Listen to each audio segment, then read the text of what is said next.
kan sama. Nah, saya suka ngeliatin mereka kerja gitu. Kok enak bener kerjanya, cuman ngeliatin komputer aja gitu kan ya, duduk gitu ngambil kopi sampai di cubicle saya search lah, kan kita ada directory gitu namanya. CEO CEO company gitu. Karena kita mau beberapa teman-teman di Amerika sini yang berkecimpung di dunia IT, kita rembukan, kita pengen kontribusi sesuatu buat Indonesia. Ini sebenarnya secret ini.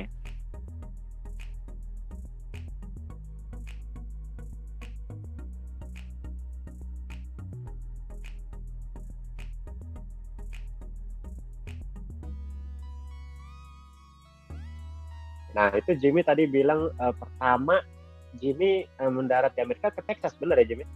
Iya, di San Antonio waktu itu. Saya waktu itu, ya langsung ke San Antonio. Apa yang akhirnya Jimmy San Antonio bukan ke New York? Iya, unik ini. Karena waktu itu kan saya suka nonton NBA di Indonesia. Tapi kan waktu itu kan karena nggak terlalu rutin gitu kan ya, kan beritanya sedikit. Nah, saya itu suka San Antonio Spurs waktu itu. Karena saya fans beratnya Tim Duncan waktu itu kan ya. Oh, Tim Duncan justru ya. Jadi terus begitu ada kesempatan mau berangkat, yang pertama kelintas di pikiran saya San Antonio, ya udah saya mau ke San Antonio aja. karena ada Spurs di sana gitu. Dan majornya apa yang diambil? Nah, waktu saya di Samudra Indonesia itu, kantor marketing kita kantornya di Wisma Nusantara, di dalam Sudirman depannya HI itu kan ya. Nah, di lantai saya itu di marketing and sales itu, di sampingnya itu ada ruang IT, tapi ruang IT-nya begitu besar, masih kecil gitu kan ya, masih kecil. Nah, terus yang kerja cuma 2 orang waktu itu, tenaga. Waktu itu IT itu baru-baru itu kan, baru sekali 2000 itu masih baru-baru. Nah, Samudra Indonesia itu APL itu salah satu perusahaan yang pertama kali mengimplementasikan EDI di Indonesia. Jadi jadi emang mereka inilah agak cukup canggih waktu itunya. Saya karena terus teknologi itu diimplementasikan di seluruh Samudra Indonesia. Nah, waktu itu ya udah komputer besar mainframe itu di ruangan gitu, dikasih AC banyak, dingin gitu. Yang kerja cuma 2 orang gitu, tapi pintunya dibuka gitu kan sama. Nah, saya suka ngeliatin mereka kerja gitu. Kok enak bener kerjanya, cuman ngeliatin komputer aja gitu kan ya, duduk gitu ngambil kopi, nggak kayak kita mesti jalan-jalan gitu. Nggak tahu kalau gajinya sama atau nggak tahu waktu itu. Nah, waktu itu masih primitif lah itu. Kalau saya bandingin masih primitif banget sekali itu IT room. Waktu sampai ke Amerika itu saya niatnya waktu itu nggak mau ngambil ambil S2-nya di manajemen, ambil MBA gitu kan ya. Nah, tapi waktu udah sampai ngobrol-ngobrol gitu sama istri saya, sama Seno waktu itu masih di Indonesia gitu. Ini gimana ya, mau kuliah apa ya di sini ya gitu.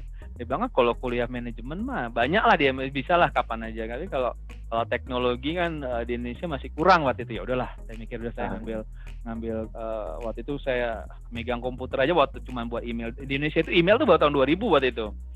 Ya kan, jadi nah, saya itu waktu itu komputer satu itu bareng-bareng sama marketing team.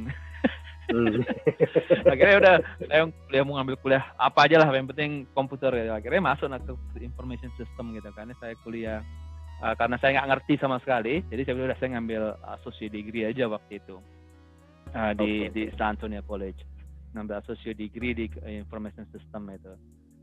Di situ saya belajar networking, belajar database, belajar programming, belajar operating system segala macam gitu kan. Itu saya juga kerja part time di computer lab gitu buat practice gitu. Jadi ada buat reinforce lah. Ya sulit karena nggak punya basic ya. Jadi tapi ya alhamdulillah survive terus sudah selesai, udah lulus. Di situ programnya 2 tahun, 2002. Ya 2 tahun saya selesaiin programnya kan, program associate degree-nya. Terus saya masih masih mau ke MBA lah waktu itu. karena kan udah belajar computer science, sudah cukup tahu lah gitu loh.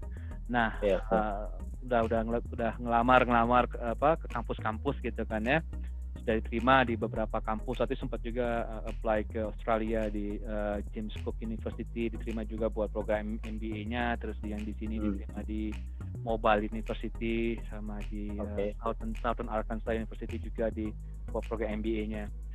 Tapi itu karena program MBA itu kebanyakan nggak ngasih beasiswa. Betul. Jadi mesti bayar sendiri gitu kan ya. Wah, repot juga kalau bayar sendiri gitu. Tapi istri saya bilang ya udahlah, cari aja yang prospeknya besar. Memang waktu itu IT di Amerika lagi booming gitu kan ya. Jadi kerjaan banyak. Saya sempat kerja juga setelah lulus dari San Antonio College, kerja setahun waktu itu junior programmer. Terus setelah tahun itu mereka nggak ngasih izin kerja lagi, waktu itu masih OPT tahun. Akhirnya udah saya mau ambil S2 waktu itu. Akhirnya saya apply gitu, nyari ke beberapa universitas buat computer science-nya. Ada yang ya alhamdulillah ada yang nyantol gitu. Mereka bilang ya kita ada graduate teaching assistantship buat program kita, tapi kamu mesti either teaching atau research seperti itu. Udah akhirnya yang karena keterbatasan dana, yang gratis aja diambil gratis. Akhirnya saya ngambil program tersebut, terus juga dapat gaji juga bulanan. Ya udah di situ saya ngambil akhirnya full time berkecimpung di dunia computer science. Nah ini waktu di Indonesia sempat bekerja sebagai profesional, pindah ke Amerika, kuliah selesai dan mau ambil MBA, bekerja lagi, bisa dibilang sebagai profesional.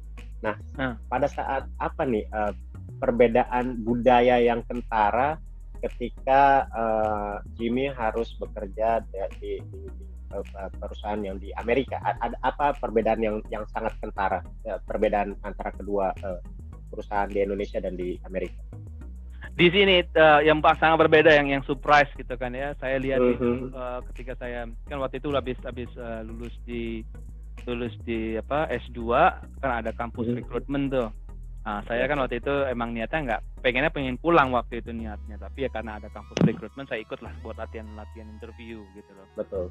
Nah, nggak sengaja dapet gitu kan ya, akhirnya saya setelah lulus langsung kerja di perusahaan Big Data namanya Axiom di Arkansas. Gitu saya di hire itu, saya udah masuk level 2 waktu itu. Mereka ada beberapa level gitu kan ya, level 4 kalau salah. Saya langsung masuk level 2 karena itu ada advanced degree. Begitu saya masuk itu di sana, yang sangat membedakan itu ada leadershipnya. Di sana itu kita yang pertama nggak perlu menjilat, nggak perlu membuat ya. Terus juga being honest itu being honest, jujur, dan mengatakan sesuatu itu yang benar itu justru kita dianggap memberi value ke company, gitu kan ya. Terus juga saya waktu saya kerja di Indonesia itu tahu lah tipikal manajer di Indonesia gitu kan, yang agak sedikit bisa dibilang congkak atau apa gitu, saya manajer gitu loh. Nah, waktu saya teman-teman semoga sekarang udah berubah ya, tapi ini pada saat itu dulu ya gitu kan. Kalau ngelihat orang itu. Nah, waktu di sini itu ruangan saya itu pertama kali kaget itu ya, kita masih baru masuk gitu kan ya. Nah, ini perusahaan $3 billion company gitu, cukup besar, udah public company segala macam. Terus saya di kamar mandi gitu, saya lagi buang air kecil itu, tiba-tiba CEO saya masuk gitu, berdiri di sebelah saya gitu kan. Dia bilang, hey, kalau di ini kita udah nunduk-nunduk tuh ya. Nah gitu, terus dia bilang you are the new guys that we just hired last week, right? Dia bilang, yes. Dia bilang gitu. Saya nggak tahu kalau dia itu CEO saya gitu, saya nggak tahu. Saya nggak tahu kan. Oh ya, terus habis ini dia tanya-tanya gitu, so how's your first week, segala macam terus habis keluar itu, habis cuci tangan segala macam, dia langsung saya jalan keluar gitu kan, dia nyamperin, dia bilang, oh dia sebutin nama saya ini. Oh, oke, nice to meet you segala macam. Sampai di cubicle saya search lah, kan kita ada directory gitu namanya. Siapa? CEO.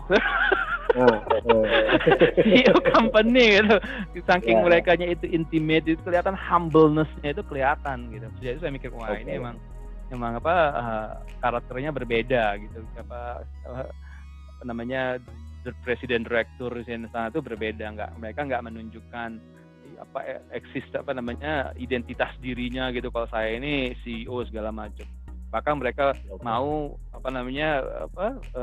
komunikasi dengan orang yang saja baru di hire seminggu di perusahaan, dan dia ingat dengan muka kita karena kan waktu itu setiap ada hiring itu kan di broadcast ke semua company kan, kita baru hiring ini gitu kan ya.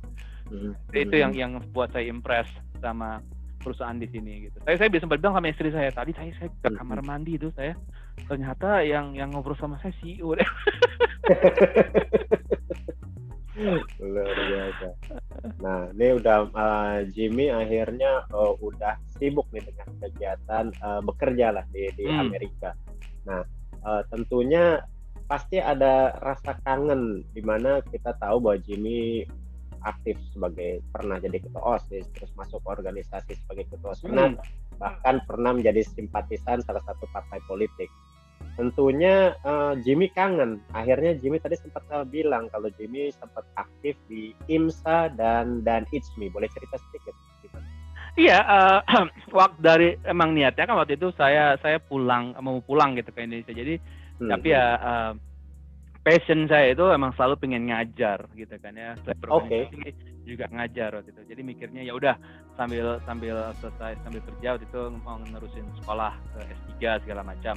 Nah, waktu saya kerja itu kita juga waktu saya mulai setelah saya lulus itu mulai kerja professionally in the US, kita buat organisasi karena kita mau beberapa teman-teman di Amerika sini yang berkecimpung di dunia IT, kita rembukan, kita pengen kontribusi sesuatu buat Indonesia. Waktu itu kan sulit buat orang mau belajar misalnya Oracle database, mau belajar SAP. Itu kan teknologi itu kan sulit di Indonesia kalau sebenarnya dipelajarin karena emang mahal gitu. Akhirnya dengan beberapa teman di sini kita buat organisasi namanya Comtech, Computer Technology. Nah, kita kasih training waktu itu, misalnya training Red Hat, training Oracle, training project management, SAP segala macam online gitu kan ya. Online. Online. Mulai dari tahun berapa tuh Jim? Itu dari tahun 2007 kita dan sekarang programnya masih ongoing. Saya udah nggak lama terlibat karena kesibukan yang lain. Tapi program-program kayak training SAP itu masih jalan. Mungkin kalau Rio kenal sama Kang Yayan Irianto. Dia termasuk salah satunya. Sama Kang Yayan juga, dia masih keep going buat program pendidikan SAP-nya. Nah, itu mungkin waktu itu kita kepikir buat kontribusi. Bahkan salah satu pendiri kita juga udah pulang ke Indonesia, udah jadi rektor di BINUS sekarang. Ya itu. Terus saya juga kalau pulang ke Indonesia waktu itu sempat ngajar juga di Jakarta. Buat subjek tertentu gitu. Jadi setiap ada kesempatan buat pulang ke Indonesia, saya coba cari waktu yang tepat buat ngasih training gitu. Ya. Nah, sekarang itu sekarang ya itulah kontribusi yang ingin saya tetap ada kontribusi lah ke Indonesia gitu kan ya. Sekarang pun masih gitu kan, masih ada passion tersebut. Mungkin rencana ini masih rencana begitu ya, nanti pensiun umur 55 gitu, pulang ke Indonesia atau full time ngajar gitu buat transfer knowledge lah. Sekarang masih kita coba untuk lewat online segala macam, tapi masih ada lah kalau rasa kangen gitu pengen pulang ke Indonesia, tapi ya rencananya seperti itu rencana. Nah, selain di organisasi yang transfer teknologi, knowledge tentang teknologi tadi, Jimmy juga tadi sempat bilang terlibat juga di ITSMI sama IMSA ya, Jim? Iya, di ITSMI sama IMSA. Di ITSMI waktu itu sempat masih involved juga di ITSMI. Di IMSA dulu terakhir itu saya megang departemen teknologinya gitu, masih involved, masih sekarang udah lama nggak involved secara organisasi, tapi masih mengikuti gitu kan ya. Sekarang itu saya lebih involved ke kita baru membuka cabang buat Muhammadiyah North America. Wow, okay. Jadi saya sekarang lebih banyak involved di sama ada organisasi yang kita bentuk sekitar 12 tahun lalu, namanya ASIRPA. ASIRPA ini organisasi yang kita buat buat akademia gitu. Jadi karena kita melihat banyak akademia di Indonesia itu yang tidak punya kesempatan untuk publish jurnal di Amerika segala macam gitu. Jadi kita buat organisasi ini. Jadi kita tiap tahun itu ada conference, Indonesian Focus Conference. Sekarang itu yang ke-13 insyaallah nanti di Pittsburgh.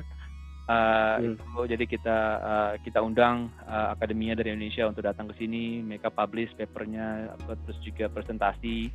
Jadi mereka punya pengalaman buat paper dipublish di jurnal di sini. Itu udah 13 tahun gitu. Itu sekarang saya banyak di sana. Selain itu juga kalau saya filosofinya itu mungkin mudah-mudahan bermanfaat buat orang di sekitarnya. Jadi saya juga involve saya di lokal, sempat saya di board member buat Islamic School di sini, sama sekarang yang saya board member buat salah satu masjid di sini juga gitu loh. Juga involve sama organisasi politik lokal, bukan organisasi sosial ya lokal di sini juga ada.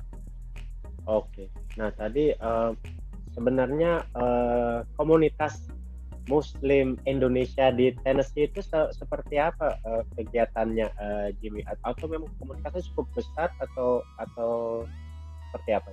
Nggak banyak di sini tuh, nggak banyak ya. Tapi kita ada pengajian rutin tiap bulanan. Tapi sekarang postpone dulu karena COVID. Kita ada tiap bulan itu, tapi karena itu skupnya Tennessee karena orang sedikit, jadi tiap bulan itu kita pindah-pindah pengajiannya. Itu ada rutin. Ada, ya. Gitu. Nah, Jimmy ini datang ke Amerika waktu itu dengan Seno dan akhirnya anak-anak lahir 3 di Amerika. Tentunya teman-teman juga ingin tahu ya bagaimana keluarga muda punya anak 3 tinggal di Amerika. Sesulit apa sih sebenarnya Jimmy menjalaninya? Sulit ya, challenging kan. Ini kita nggak punya bisa hire helper gitu, semuanya mesti sendiri. Gitu kan. Anak saya itu yang lahir waktu saya kerja di Texas gitu, yang paling tua lahir di San Antonio. Terus yang kedua itu lahir di Arkansas waktu itu niatnya menerusin S3, terus karena istri saya hamil, akhirnya istri saya bilang udahlah kerja aja dulu lah biar dapat benefitnya gitu kan ya. Terus saya kerja gitu, kira dipospon lah program S3-nya. Terus kerja di sana krisis tahun 2008 itu akhirnya itu krisis besar ya di sini ya tahun 2008. Akhirnya perusahaan-perusahaan tuh banyak lah yang tahun berapa datang ke sini? 2011 ya. 2008 itu lagi krisis di sini, ekonomi krisis. Akhirnya saya pindah ke perusahaan di Tennessee gitu kan ya, perusahaan Tennessee, dan mereka mau ngurusin green card saya. Ya udah akhirnya saya pindah ke sini. Anak saya yang ketiga lahir gitu kan. Nah ini akhirnya ya itu niatnya karena anak lahir di sini akhirnya ya udah keterusan gitu. Waktu sebelum ngobrol hari ini Sabtu, sebenarnya kita mau ngobrol hari Minggu. Tapi Jimmy bilang nanti ya setelah jam 2 karena mau ngajar dulu. Nah, ini weekend hari Minggu yang biasanya sebagai hari keluarga aja Jimmy membuat mengisi waktunya untuk ngajar. Ini part of the passion atau emang side hustle? Part of the passion juga buat. Jadi kalau di dunia computer science itu, kalau sesuatu itu ada 2 cara buat supaya knowledge itu bisa diikat. Kalau menurut saya, yang pertama, passing to somebody else by teaching. Yang kedua, doing it, gitu kan ya. Nah, kebetulan saya juga di tempat kerjaan yang baru itu juga involve sama pengembangan program buat training upscaling sumber daya manusianya juga gitu ya buat IT-nya. Terus karena ada kesempatan teaching gitu waktu itu ditawarin mau nggak teaching buat cloud computing, karena akhirnya saya bilang ya udah, saya belum pernah teaching buat academic setting gitu, biasanya buat training segala macam aja gitu, training profesional nggak masalah gitu, tapi ini di academic setting, jadi buat pengalaman juga mungkin nanti kalau saya udah selesai program sekolah saya juga, kalau mau teaching full time di universitas mungkin bisa jadi buat portfolio. Jadi saya terima tawaran tersebut, tapi itu ngajarnya online hari Minggu gitu, dari jam 10.30 sampai jam 12 sampai jam 1 gitu ya, ngajar di University University of Texas at Austin, Macomb Business School. Oke. Nah, sebagai diaspora nih, Jimmy sepertinya mengikuti banget Indonesia secara dari bisnis ataupun politikal. Nah, kalau sebagai diaspora, Jimmy melihat Indonesia saat ini peluangnya baiknya seperti apa sih dari sisi usaha ataupun peluang kerja? Ini sebenarnya secret ini, tapi ini ini kesempatan kalau buat diaspora Indonesia yang mau pulang sekarang, ini kesempatan paling besar buat istilahnya ya, paling istilah kasarnya mungkin mau jadi orang kaya, karena di Indonesia itu semua startup yang berhubung dengan teknologi itu tidak ada regulasi, gitu kan ya. Tidak seperti di sini, tidak seperti di Amerika. Ambil contoh misalnya mau mengembangkan sistem pembayaran atau kayak financial technology di sini, gitu kan ya, seperti Square atau seperti PayPal segala macam itu. Itu sangat sulit di Amerika karena regulasinya terlalu banyak regulasi di sini. Buat berkembang itu sulit. Di Indonesia itu belum ada. Jadi itu seperti wild west di Indonesia. Jadi kalau mau pulang mengembangin usaha di Indonesia itu yang berhubungan dengan IT, misalnya mau ngembangin sistem pembayaran itu mudah. Kita di sumber daya manusia di sana masih murah, programmer, developer di Indonesia itu masih murah. Terus juga regulasinya belum ada. Misalnya mau mengembangkan aplikasi baru misalnya di Indonesia ya, kayak seperti contohnya di sini ambil contoh e-commerce di Indonesia itu masih mudah sekali. Regulasinya juga belum ada. Jadi paling tepat itu sekarang buat pulang ke Indonesia itu kita sudah ada beberapa ide yang kita kumpulkan di sini. Itu sebenarnya ide ini sudah mateng. Ini kalau mau dibawa ke Indonesia itu bisa. Tapi masalahnya tidak ada satupun dari antara kita yang mau pulang. Itu dia masalahnya. Jadi apa alasan terbesar teman-teman diaspora Indonesia tidak mau pulang ke tanah air? Sebenarnya peluangnya besar sekali, banyak peluang bisnis di Indonesia itu yang boleh jadi kalau seandainya ketika Bos Sri Mulyani bilang Indonesia akan jadi negara ekonomi ke-5 terbesar di dunia tahun 2035 ya. 2035 possibly, highly possibly. Kalau kita lihat kemarin saya baca itu tingkat peningkatan jumlah orang istilahnya saya lupa. Pokoknya jumlah orang kaya di Indonesia itu meningkat signifikan sekali. Nah, itu juga sama seperti ketika Cina membuka ekonominya. Signifikan jumlah orang-orang kayanya itu meningkat signifikan sekali. Nah, jadi kalau mau pulang itu banyak ide-ide bisnis. Sebenarnya ide itu sudah ada di Amerika, bisa diimplementasikan di Indonesia itu sangat mudah ini sekali. Kesempatan besar sekali. Saya pun pribadi ada beberapa ide. Satu malah sudah tiba-tiba sudah ada yang jalan, malah nggak tahu siapa yang jalanin, tapi aduh itu dia kemarin idenya udah ada gitu. Tapi ya itu masalahnya ketika kita udah sini tidak ada yang mau pulang gitu dia. Karena ya nggak saya bilang mudah. Ketika saya bilang mudah itu bukan sangat mudah gitu, enggak, tetap ada lah. Nah, tapi berdasarkan pengalaman teman-teman yang sudah pulang kemarin misalnya gitu, coba buka usaha segala macam itu, emang masih ada kegiatan yang negatif itu masih kayak bribery itu masih ada segala macam, atau koneksi segala macam itu masih ada. Emang itu sulit sekali buat dihindari atau sulit untuk navigasi itu sulit. Tapi kalau kalau seandainya enforcement-nya tetap konsisten seperti sekarang, mudah-mudahan sih kayak buka perusahaan sekarang itu cuma cukup 9 hari, 2 minggu itu sudah cukup. Iya. Dulu Birokrasi udah terpotong banyak. Dulu padahal waktu berapa tahun yang lalu itu, waktu kita dengan Comtech itu, komputer teknologi itu, kita mau buka CV aja itu mesti ada uang di bank berapa ratus juta, mesti segala macam lah, pokoknya rumit sekali. Terus juga mesti tahun 2 tahun prosesnya itu, akhirnya nggak jadi nggak hit the ground and running gitu. Jadi makanya kita membukanya di US aja. Waktu itu kan kita rencananya buka di US, terus juga buka cabang di Indonesia gitu. Jadi kita mau kayak training center gitu, khusus IT training center. Waktu itu masih awal-awal tahun 2008, itu belum ada di Indonesia yang kayak pendidikan yang high tech di sini, itu yang mahal kita bisa ajarkan di sana gitu, langsung dengan on site training gitu kan ya. Nah, tentu belum. Tapi karena kesulitan regulasi waktu itu, peraturan kita juga nggak bisa bolak-balik ke Indonesia segala macam, akhirnya nggak jadi waktu itu. Tapi sekarang saya lihat buka PT, buka CV itu cepat sekali saya lihat. Oke. Nah, ini untuk mereka yang mau pulang ke Indonesia dan membuka bisnis. Kemudian berikutnya adalah teknologi ya. Saya masih bidangnya buka bisnis teknologi. Betul. Ya.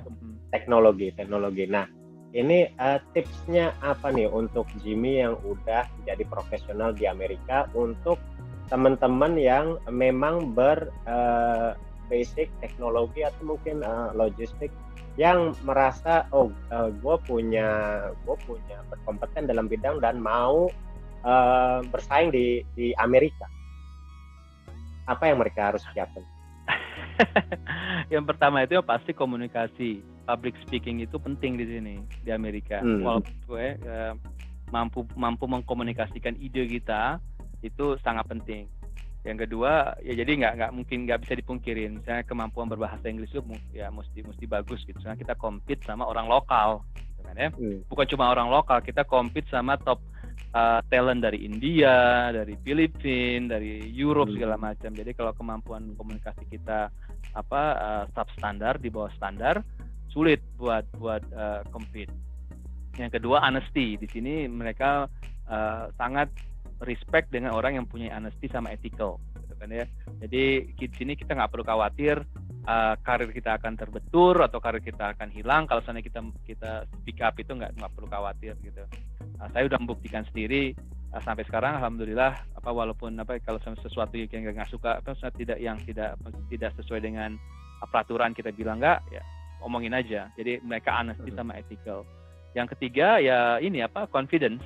Jadi ketika kita ngomong, kita berkomunikasi, kita berinteraksi itu, kita confidence, nggak perlu rendah diri gitu kan ya.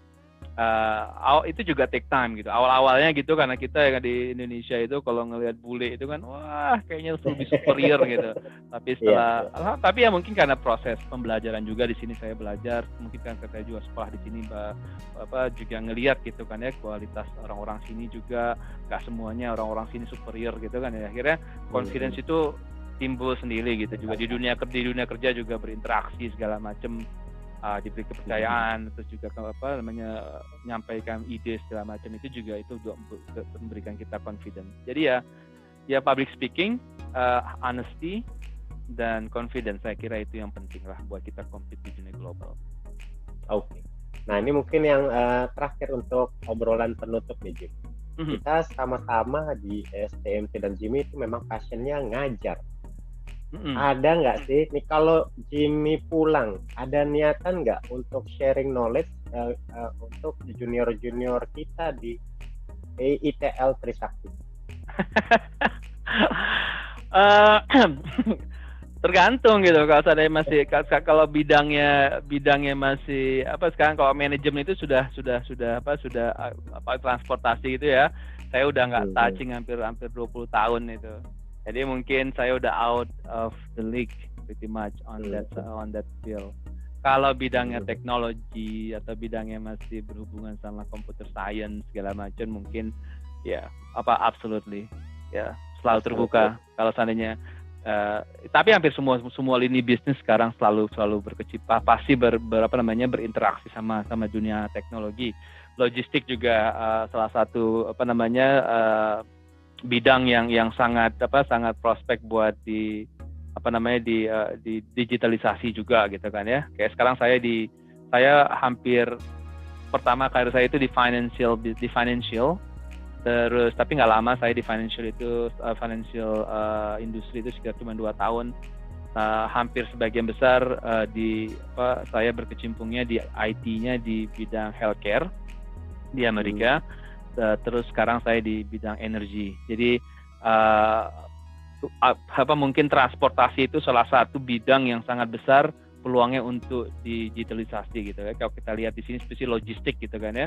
Logistik itu prospeknya sangat besar sekali buat diotomatis dengan teknologi. Kalau ngelihat seperti Amazon logistik yang baru itu yang mereka baru berapa tahun sudah bisa menguasai pasar begitu besar. Karena apa? Karena Amazon awalnya e-commerce tapi mereka jadi perusahaan teknologi, menggunakan teknologi tersebut buat logistik gitu. Jadi saya suka ngelihat bagaimana biasanya ngelihat yang dipublish itu penggunaan teknologi di bidang-bidang tertentu. Jadi kalau seandainya masih berhubungan misal pengimplementasian logistik IT di bidang logistik, misalnya ngambil case contohnya ada company namanya Flag itu perusahaan pelayaran yang full semuanya paperless gitu loh. Semuanya paperless, completely paperless. Itu perusahaan startup yang benar-benar merevolusi bidang transportasi. Jadi bisa dilihat namanya Flag namanya. Jadi ya seperti itu kalau berkaitan dengan demikian ya absolutely nggak masalah. Jadi untuk teman-teman semoga institusi Trisakti transportasi logistik mendengar ini ada alumni kita yang ilmunya sayang nih dan sangat bukan murah tapi dengan senang hati meng-share knowledge-nya. Ini mau harap hubungi Jimmy langsung melalui Rio gitu ya, Rio. Jadi itu penutup obrolan. Luar biasa banget Jim. Ini sebenarnya apa yang udah Jimmy sharing ini bermanfaat. Pertama untuk gua pribadi menyambung silaturahim. Kedua menambah knowledge gua saat ini. Terima kasih sekali lagi untuk ngobrol-ngobrolnya dan udah menyempatkan waktu nih sebelum udah mau masuk maghrib di weekend ini. Salam buat Senorita, istri dan anak-anak. Insya Allah kita bisa saling berkunjung bukan secara virtual tapi langsung datang nih. Iya, dan kalian terima kasih juga. Bentar lagi kita mau masuk Ramadan. Insya Allah menjalankan ibadah sampai akhir. Demikian untuk teman-teman juga jangan lupa untuk subscribe, kasih like dan komen supaya saya bisa membuat channel membuat video lainnya ke depan. Demikian, wassalamualaikum warahmatullahi wabarakatuh. Waalaikumsalam warahmatullahi wabarakatuh. Makasih Rio.